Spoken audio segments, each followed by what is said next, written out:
This is a historic day. The UK-India deal is now signed, sealed, and ready to be delivered.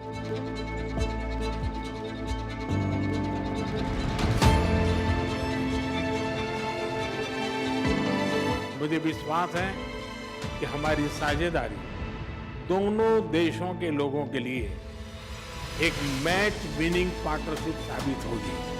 We did it. We delivered the mother of all deals. We are creating a market of 2 billion people. With Modi, he's great. Prime Minister, he's great.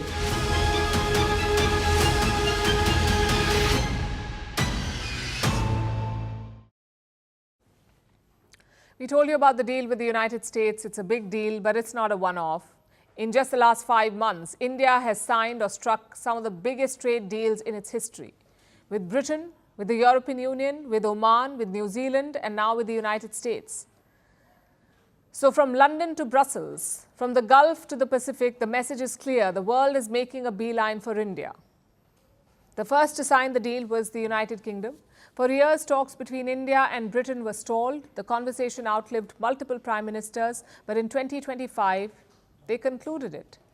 For post-Brexit UK, the deal was about survival. For India, it was about leverage. The deal cuts tariffs, it opens services, and it boosts mobility. It also signals something bigger, the need for a market as big as India. It is a deal that will bring huge benefits to both of our countries, boosting wages, raising living standards, and putting more money in the pockets of working people. It is good for jobs, it is good for business, cutting tariffs and making trade cheaper, quicker, and easier.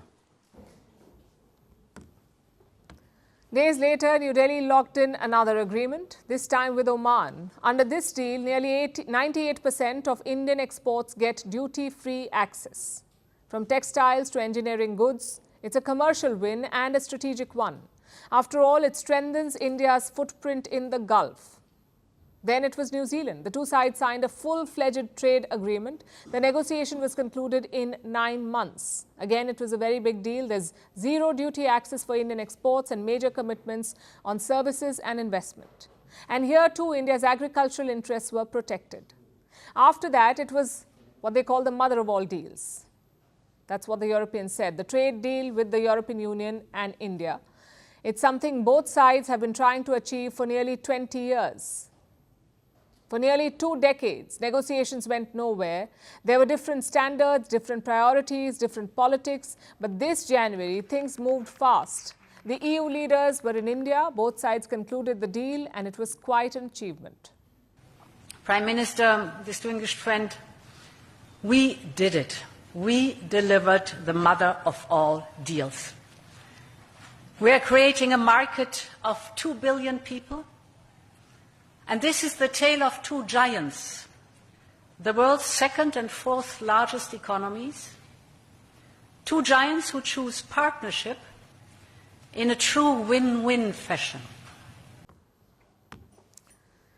And now we have this deal with the United States. But it doesn't stop here. Leaders from across the globe are landing in New Delhi. In January, German Chancellor Friedrich Merz was in India. The two countries signed MOUs, Memorandums of Understanding. They range from technology to defense. Particularly in view of the profound geopolitical changes and upheavals in the world, we share a fundamental interest in deepening our strategic partnership. As important as Europe and transatlantic relations remain for us Germans, we must now establish a further, larger network of partnerships and do so quickly and with staying power. India is a partner of choice for Germany in this regard. Then, on the 19th of January, UAE President Mohammed bin Zayed Al Nahyan, or MBZ, landed in India. It was a short visit. It lasted for barely 3 hours. But India and the UAE achieved a lot in this time. The two sides agreed on a mega defense plan. There are plans to boost trade. Plus, there is a $3 billion LNG deal, that's liquefied natural gas. Following the signing of the Comprehensive Economic Partnership Agreement between the two countries in 2022, The bilateral trade has since crossed $100 billion.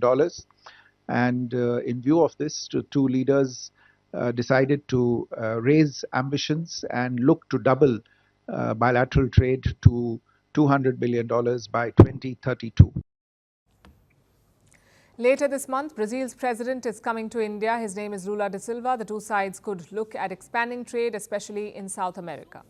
Then there is Mark Carney, the Prime Minister of Canada. He is supposed to be in New Delhi in March. He too wants a trade agreement.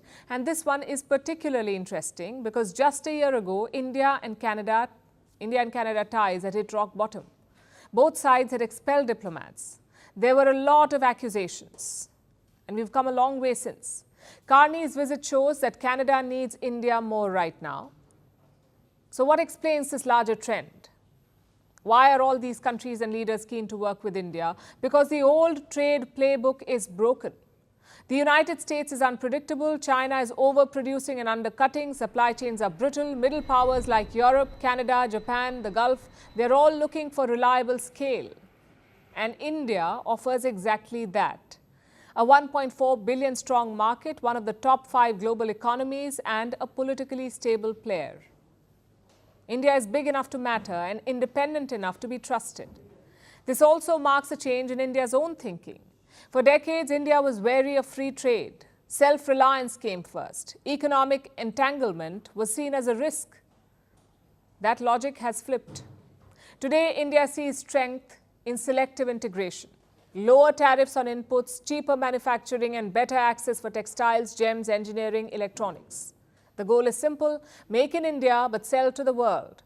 So in a world where alliances are shaky and rules keep changing, India is trying to do something remarkable, turning global uncertainty into opportunity.